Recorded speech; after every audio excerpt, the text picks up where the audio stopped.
A very good morning to all of you. This is Abhilasha Nahata, your political science teacher. So, children, today we all are going to continue our chapter number 4 according to your book, India's External Relation of the book Politics in India Since Independence. In our last class, we discussed the very first topic of this chapter, international context. Now, our today's topic is the policy of the non-alignment. So the policy of the non-alignment, as you all know, like India जो है ना ही Soviet block के साथ में थी at the time after the independence and at the after the second world war in two power blocs में जो है वर्ल्ड डिवाइड हो चुका था और इंडिया जो है इंडिया ने ना ही सोवियत ब्लॉक को ज्वाइन किया था ना ही वेस्टर्न ब्लॉक या फिर बोल दीजिए यूएस को ज्वाइन किया था India and some other countries came up with the new organisation called as non-alignment policy. So what is this, the policy of non-alignment? We already discussed non-alignment movement in your book Contemporary World Politics. Okay, so now the Indian national movement was not an isolated process. It was a part of the worldwide struggle against colonialism and imperialism. Okay, जितने भी Indian national movements हुए थे for the freedom, ठीक है, एक हम ऐसा नहीं बोल सकते कि वो एक बहुत ही आइसोलेटेड प्रोसेस था और इंडिया ने अकेले ही जो है मूवमेंट्स चलाए थे और उसके वजह से हमें जो है फ्रीडम मिल गई थी, ब्रिटिशर्स से हमें आज़ादी मिल गई थी। ऐसा नहीं है, वर्ल्ड की बहुत सारी कंट्रीज जो है उस टाइम पे काफी कॉलोनियलिज्म और इम्पेरियलिज्म को देखा जा रहा था। Imperialism, everybody clear with the term imperialism? क्या होता है imperialism? It means system, a political system in which a rich or you can say powerful country controls other countries. ठीक है, जो रिच नहीं है, जो पावरफुल नहीं है, ऐसी कंट्री को जब कोई पावरफुल कंट्री पॉलिटिकली कंट्रोल करती है उसको हम इम्पेरियलिज्म बोलते हैं। तो वर्ल्ड वाइड जो है कॉलोनियलिज्म और इम्पेरियलिज्म की जो सिचुएशंस थी उसको जो स्ट्रगल्स थे वर्ल्ड की काफी कंट्रीज फेस कर रही थी। तो इंडिया को हम ऐसा नहीं बोलेंगे कि खाली इंडियन नेशनल मूवमेंट के वजह से हमें आजादी मिल गई, ऐसा नहीं है। ब्रिटिशर्स जब सेकेंड वर्ल्ड वॉर के टाइम पे और उसके बाद भी काफी कुछ देखना पड़ा था ब्रिटिशर्स को, वो भी काफी poor is not the right term but yes कि वो लेस पावरफुल बन चुके थे। तो अब उनके लिए भी अब इतना इजी नहीं था इंडिया को कंट्रोल में रख पाना। तो काफी सारी चीजें थी जिससे कि इंडिया को जो है इंडिपेंडेंस मिली। It influenced the liberation movements of many Asian and African countries. Obviously, बहुत सारी ऐसी एशियन और अफ्रीकन कंट्रीज हैं, जैसे Asia, Indian national movements, Indian के जितने भी मूवमेंट्स हुए थे उससे काफी अफ्रीकन कंट्रीज काफी इन्फ्लुएंस हुई थी। आप नेल्सन मंडेला के बारे में अपनी प्रायर क्लासेस में आपने पढ़ा है कि काफी इन्फ्लुएंस हुए थे, वो गांधी जी के प्रिंसिपल्स से काफी इन्फ्लुएंस थे। उन्होंने उन मूवमेंट्स को, उनके प्रिंसिपल्स को क्या है अफ्रीका की फ्रीडम इंडिपेंडेंस के लिए उन प्रिंसिपल्स को अडॉप्ट किया था। सो बहुत सारे इंडिया भी काफी दूसरे कंट्रीज से इन्फ्लुएंस हुआ था और उसने मूवमेंट्स किए थे। So prior to India's independence, there were contacts between the nationalist leaders of India and those of other colonies, united as they were in the common struggle against colonialism and imperialism. ठीक है, अब India जो है independence से पहले भी क्या था, काफी डिफरेंट कंट्रीज जो ये ऐसी सिचुएशंस फेस कर रही थी, जैसे अब घाना हो गया, इजिप्ट हो गए, ठीक है, बहुत सारी ऐसी कंट्रीज हैं। ठीक है, खाली नॉन अलाइनमेंट के फाउंडर कंट्रीज की बात नहीं करते, और भी दूसरी कंट्रीज भी थी जिससे, जैसे कि सुभाष चंद्र बोस जो हैं हिटलर से मिले थे जर्मनी में। ठीक है, और इंडिया के कांटेक्ट पहले से काफी लोगों के साथ है। जवाहरलाल नेहरू के काफी फ्रेंड्स थे डिफरेंट कंट्रीज में, उनके भी काफी फ्रेंड्स थे, तो उनसे भी काफी वो इन्फ्लुएंस हुए। सो इंडिया जो है, इंडिया के जो नेशनलिस्ट लीडर्स हैं वो दूसरे कॉलोनीज से, दूसरे कंट्रीज से बहुत पहले से, जो ऑलरेडी कॉलोनियलिज्म और इंपेरियलिज्म को फेस कर रहे थे, स्ट्रगल्स, ये स्ट्रगल देख रहे थे, उनसे काफी क्या हुआ था, उनसे पहले ही उनके काफी कॉन्टेक्ट्स थे। The creation of the Indian national army, जो 1942 में इंडियन नेशनल आर्मी जो है फाउंड हुई थी, and it is founded by Netaji Subhash Chandra Bose. ठीक है, सेकेंड वर्ल्ड वॉर के टाइम पे उन्होंने ये फॉर्म की थी इंडियन नेशनल आर्मी को, and it was the clearest manifestation of the linkages established between India and overseas Indians during the freedom struggle. अब सेकेंड वर्ल्ड वॉर के टाइम पे इंडियन नेशनल आर्मी की फॉर्मेशन हो गई थी, और इससे ये क्लियरली एक हमें सिंबल दे रहा था, एक साइन दे रहा था, और यू कैन से एक एक्सप्रेशन था कि यस, इंडिया के जो लिंक्स हैं ओवरसीज में ऑलरेडी पहले से काफी अच्छे लिंक्स इंडिया के बने हुए हैं। नेताजी सुभाष चंद्र बोस का जैसे जापान के साथ काफी अच्छे लिंक्स थे, उनके सिंगापुर के साथ काफी अच्छे लिंक्स थे, म्यांमार को उनको बर्मा, प्रेजेंट डे म्यांमार को भी इंडिपेंडेंस दिलाने में इंडिया का काफी इम्पोर्टेंट रोल रहा है। जर्मनी में वो हिटलर के साथ मिले, तो ऐसे ये क्लियर सिंबल है, क्लियर साइन है कि कुछ चीजें हो रही है, something is happening. Clear manifestation था कि इंडिया के जो रिलेशन है ओवरसीज कंट्रीज के साथ फ्रीडम स्ट्रगल के टाइम पे भी थे। So the foreign policy of a nation reflects the interplay of domestic and external factors. Obviously ऐसा नहीं है कि हम कि इंडिया के अंदर क्या क्या चल रहा है बस उसी चीज को हम देखते हुए हमारी पॉलिसी बना लेते हैं, नहीं, ऐसा नहीं था।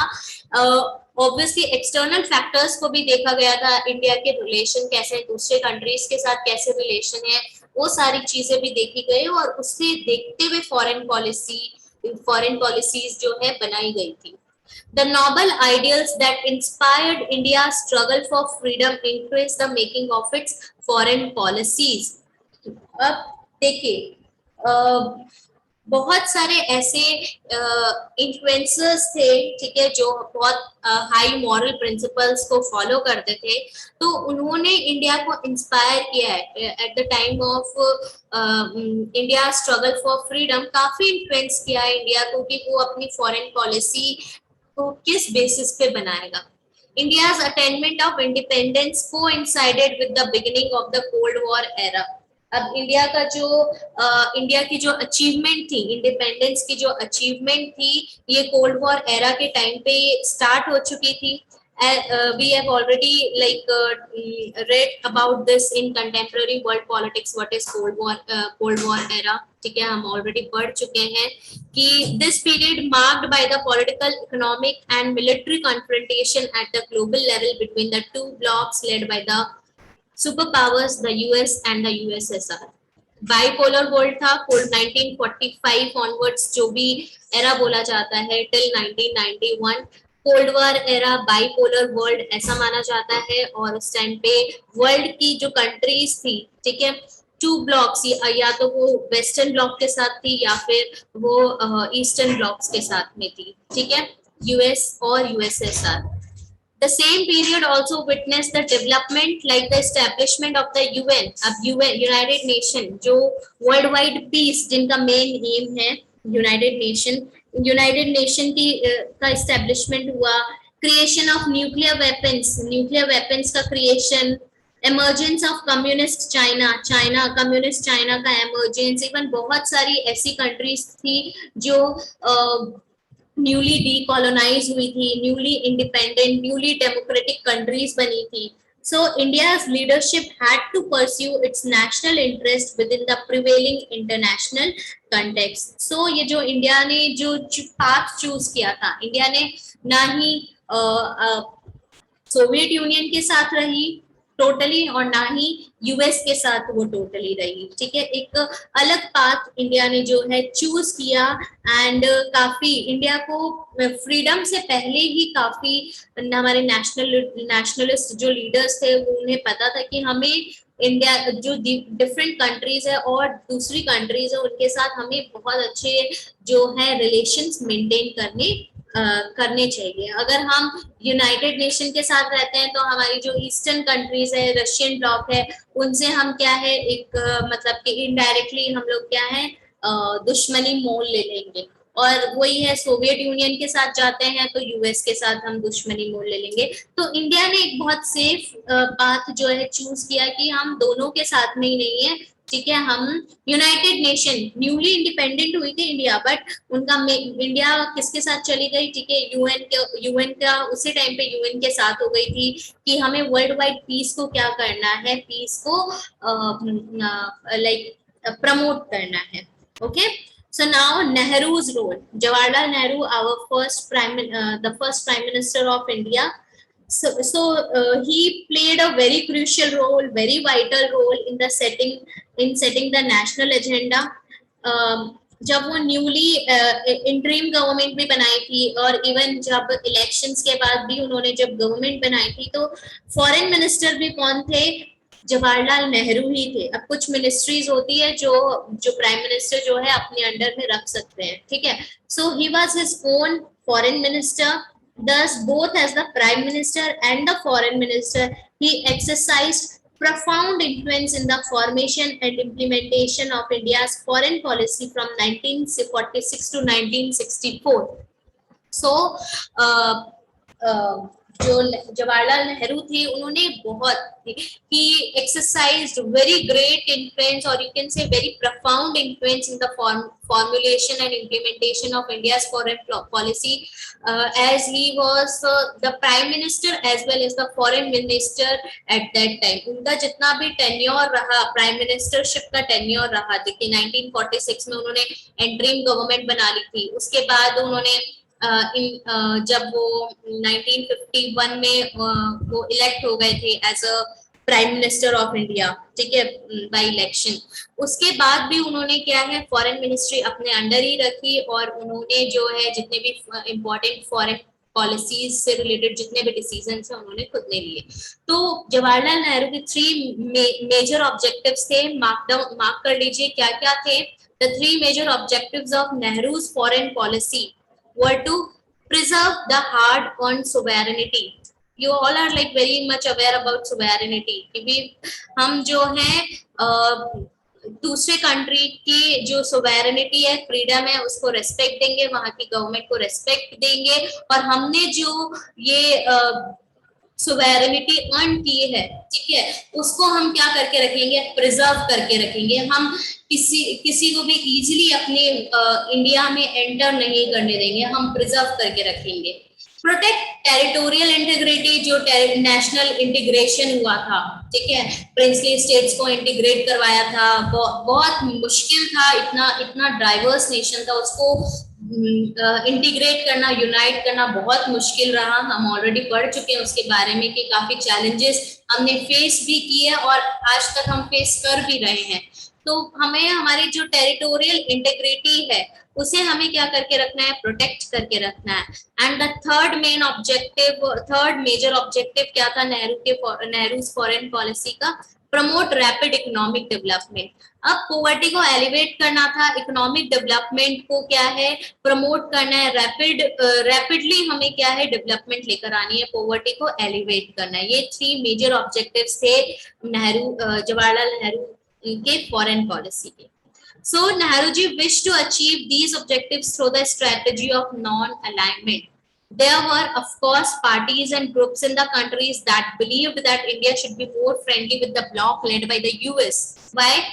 Because that bloc claimed to be pro-democracy. अब नेहरू जी ने तो ये पाथ चूज कर लिया कि we will adopt the path of non-alignment, but बहुत सारे ऐसे नेशनलिस्ट लीडर्स भी थे उस टाइम पे, जैसे कि पी.आर. अम्बेडकर बोल सकते हो, श्यामा प्रसाद मुखर्जी बोल सकते हो, जो उस टाइम पे चाहते थे कि हम जो है यूएस के साथ में रहें, ठीक है, कैपिटलिस्ट इकोनॉमी यूएस के साथ में रहें और यूएस ब्लॉक को हम क्या करें, हम ज्वाइन करें, because India is a independent country now. और जो यूएस है वो डेमोक्रेसी, प्रो डेमोक्रेसी को अडॉप्ट करती है और हमें यूएस को ही ज्वाइन करना चाहिए। तो काफी क्रिटिक्स हुए, ओपोजिशंस आई थी उस टाइम पे। So among those who thought on these lines were leaders like Dr. Bhimrao Ambedkar, some political parties which were opposed to communism, जैसे राष्ट्र सेवा संघ थी, also wanted India to follow a pro-US foreign policy. These included the भारतीय जन संघ, ठीक है, भारतीय जन संघ जो अब स्वतंत्र पार्टी के नाम से या फिर राष्ट्रीय स्वयं सेवक के नाम से आरएसएस जो आप बोलते हो उसके नाम से जानी जाती है। श्यामा प्रसाद मुखर्जी जो थे इसके फाउंडर थे। उन्होंने वो ये चाहते थे कि हम जो है प्रो यूएस फॉरेन पॉलिसी को अडॉप्ट करें, हम यूएस प्रो डेमोक्रेसी को हम अडॉप्ट करें, हमें यूएस के साथ में क्या करना है, ज्वाइन करना चाहिए। बट वो नेहरू जी ने क्या किया, somehow they influenced, somehow he possessed considerable leeway in formulating policy। उन्होंने क्या किया, दूसरे लोगों को इन्फ्लुएंस कर लिया, ठीक है, कुछ लोग इन्फ्लुएंस नहीं हुए but he was the like foreign minister, तो बहुत सारे लोगों को इन्फ्लुएंस करके उन्होंने एनएएम जो नॉन अलाइनमेंट मूवमेंट है उसको अडॉप्ट किया और अपनी फॉरेन पॉलिसी बनाई। Okay, so next topic under the policy of non-alignment is distance from two camps. Two camps कौन से थे, NATO और Warsaw Pact, or you can say US bloc or USSR bloc. So the foreign policy of independent India vigorously pursued the dream of a peaceful world by advocating the policy of non-alignment. Obviously, India ने कोई भी path, ना US का path choose किया ना ही USSR का path choose किया, उन्होंने एक सेंटर पाथ चूज किया एनएएम का, ठीक है। और उन्होंने यूएन के साथ, न्यूली डेमोक्रेटिक कंट्री होते हुए भी वो यूएन के साथ गई और पीस को उन्होंने क्या किया था, प्रमोट किया। इंडिया ने उससे पीस को प्रमोट करने के लिए यूएन का साथ दिया। By reducing Cold War tensions and by contributing human resource to the UN peacemaking operations. You might ask why India did not join either of the two camps during the Cold War era, as India उस time पे India इतनी developed भी नहीं थी, तो India ने ऐसा path choose क्यों किया जिससे कि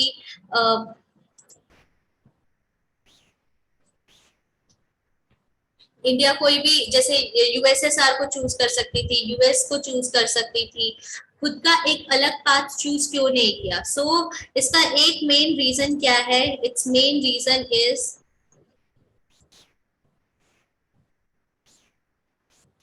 yes, its main reason is India wanted to keep away from the military alliances led by the US, Soviet Union against each other, because जो हिरोशिमा नागासाकी में जो न्यूक्लियर वेपन्स को ड्रॉप आउट किया गया था, जो वर्ल्ड न्यूक्लियर वेपन्स बनने start हो चुके थे, वर्ल्ड वाइड जो न्यूक्लियर वेपन्स को लेके जो एक्सपीरियंस किया जा रहा था, मिलिट्री को लेके एक्सपीरियंस किया जा रहा था, उसको देखते हुए, ठीक है, इंडिया इतनी उस टाइम पे डेवलप्ड भी नहीं थी और उसको देखते हुए इंडिया ने क्या किया, ये पाथ चूज किया कि अगर हम कोई भी एक ब्लॉक चूज करते हैं तो हमें कभी ना कभी क्या है, किसी भी एक ब्लॉक के साथ कहीं ना कहीं हमें क्या करना पड़ेगा, सपोर्ट करना पड़ेगा। फॉर एग्जाम्पल, अगर यूएस का किसी सोवियत ब्लॉक की कंट्री के साथ अगर कोई वॉर हो जाता है तो हमें नहीं चाहते हुए कि हम we are desiring it or not, हमें फिर भी क्या करना पड़ेगा, उनका साथ देना पड़ेगा।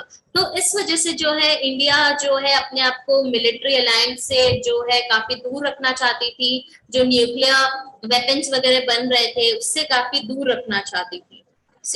So the US-led North Atlantic Treaty Organization हम ऑलरेडी पढ़ चुके हैं नाटो के बारे में, सोवियत-लेड वार्सो पैक्ट के बारे में भी पढ़ चुके हैं कि सोवियत ने वार्सो पैक्ट बनाया, ठीक है। NATO North Atlantic Treaty Organization US led कर रहा था। India advocated non-alignment as the ideal foreign policy approach. This was a difficult balancing act, and sometimes the balance did not appear perfect. Middle path था कि हम US का भी support कर देंगे, कभी कभी हम यूएसएसआर की भी सपोर्ट करेंगे, हम दोनों के साथ फ्रेंडली रहेंगे, जिसकी हमें जरूरत पड़ेगी हम उससे हेल्प ले लेंगे, ठीक है। बट ये जो दोनों के बीच में बैलेंस करना बहुत बार क्या हो जाता था, काफी डिफिकल्ट टास्क भी बन जाता था। आपके बुक में एग्जांपल है 1956 में जब ब्रिटेन ने इजिप्ट पे एक्ट किया था, किस चीज को लेके, स्यूज कैनाल को लेके, स्यूज कैनाल इश्यू को लेके कि स्यूज कैनाल जो है ब्रिटेन चाह रहा था कि हमारे अंडर आ जाए और वो इजिप्ट के पास था, ठीक है। तो इजिप्ट में ही है स्यूज कैनाल, हम ऐसे ही मानते हैं कि इजिप्ट के अंडर है। तो India lead the world protest against the new colonial invasion. अब इंडिया ने प्रोटेस्ट किया था, इंडिया इजिप्ट के साथ था और इंडिया ने क्या किया, प्रोटेस्ट किया new colonial invasion. New colonial invasion मतलब कि ये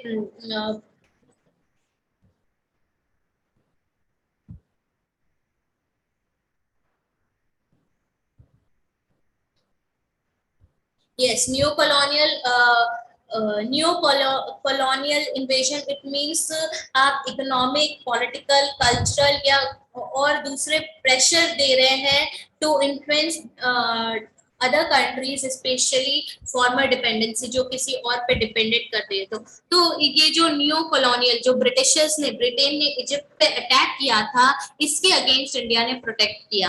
बट उसी ईयर 1956 में जब USSR invaded Hungary, India did not join it's public condemnation, India ने ज्वाइन नहीं किया। सो समटाइम्स काफी डिफिकल्ट टास्क बन जाता था इंडिया के लिए कि वो बैलेंस कर सकता है, बैलेंस कर रहा है नहीं कर रहा है। And despite such a situation, by and large, India did take an independent stand on various international issues and could get aid and assistance from members of both the blocs. Or sometimes India like joined it, or sometimes India did not join it.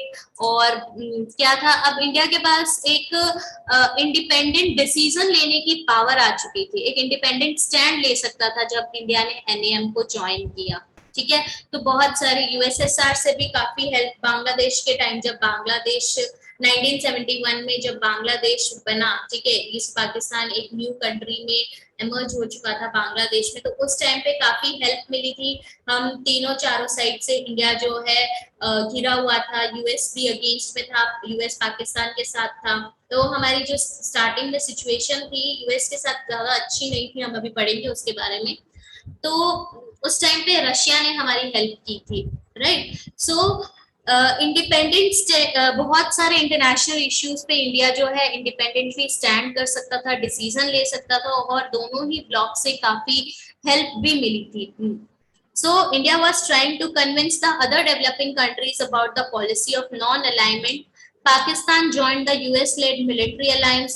The US was not happy about India's independent initiatives and the policy of non-alignment. Obviously, US हमेशा से ऐसा था कि उसे कि हमारे साथ हो जाओ, हमें पैसे कमाने से मतलब है। It was like that कि वो हमेशा अपना यू कैन से भला सोचता है कि ठीक है, अगर इंडिया अगर उनका साथ नहीं दे रही है तो कहीं ना कहीं लॉस हो रहा है, तो क्योंकि अब मिलिट्री सपोर्ट एंड ऑल बहुत सारी चीजें उनको नहीं मिलेगी। तो बहुत सारी प्रॉब्लम्स भी फेस करने को मिली थी। इंडो यूएस रिलेशन जो 1950s के टाइम पे जो रिलेशन थे इंडिया और यूएस के, काफी अच्छे नहीं थे। The US also resented India's growing partnership with the Soviet union, ठीक है, उसको इतना अच्छा भी नहीं लग रहा था यूएस को कि ये इंडिया जो है अपने सोवियत यूनियन के साथ में भी क्या कर रहा है, अच्छे रिलेशनशिप मेंटेन कर रहा है। So you have studied in the last chapter the strategy of planned economic development adopted by India. This policy emphasized import substitution. Import US ने help की थी फूड बिहार पेमाइन के टाइम पे। The emphasis on developing a resource base also mean that export oriented growth was limited. Export जो था India का काफी कम था स्टार्टिंग पीरियड में, आफ्टर इंडिपेंडेंस काफी कम रहा। And this development strategy limited India's economic interaction with the outside world. सो ये जो हमारी एनियन हमने पॉलिसी अडॉप्ट किया था, उसकी वजह से काफी चैलेंजेस फेस करने को मिले हमें, ठीक है। इंडिया की जो इकोनॉमिक डेवलपमेंट भी थी काफी लिमिटेड हो चुकी थी इस वजह से, बट फिर भी इंडिया ने अपने आप को जो है दोनों ही ब्लॉक से काफी अलग रखा। Okay, so this is all about today. In our next class, we will talk about the Afro-Asian unity, and after that, we will start our new topic of this chapter, and that is peace and conflict with China.